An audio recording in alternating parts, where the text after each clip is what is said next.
Hello વિદ્યાર્થી મિત્રો, આજે આપણે પાઠ નંબર 2 ની શરૂઆત કરશું વિજ્ઞાનમાં. પાઠનું નામ છે એસિડ, બેઝ અને ક્ષાર. તો એસિડ અને બેઝ આપણે રોજિંદા જીવનમાં દરરોજની ક્રિયામાં ઉપયોગ કરતા હોઈએ છીએ. જેમ કે એસિડ કોને કહેવાશે? તો આપણે લીંબુ, નારંગી, મોસંબી જે આપણે ખાઈએ છીએ તો એ શું કહેવાશે? એસિડ કહેવાશે. એવી જ રીતે બેઝ, તો બેઝમાં કોનો ઉપયોગ થાય?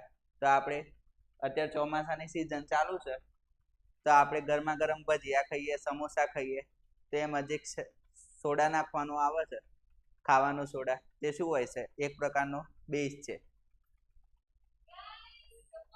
તો પહેલા એક નાના વિડીયો દ્વારા સમજીએ.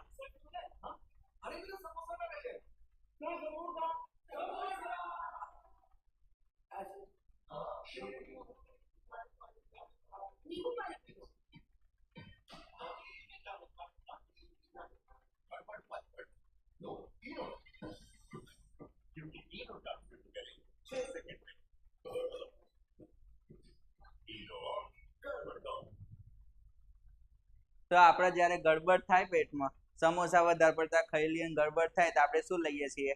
ઈનો લઈએ છીએ. આ ઈનો શું છે? તો ઈનો એક પ્રકારનો સોડા છે, બેઝ છે, જે શું કરશે? આપણને એસિડિટીમાં રાહત આપે છે. તો પાઠનું નામ છે એસિડ, બેઝ અને ક્ષાર. તેમાંથી આપણને જે ગુણભાર પૂછાય છે તે અહીંયા દર્શાવેલા છે. ચલો, તો પહેલો ટોપિક આવે છે એસિડ. એસિડ કેવા હોય? તો એસિડ છે એ સ્વાદે ખાટા હોય છે. એસિડ કેવા હોય છે?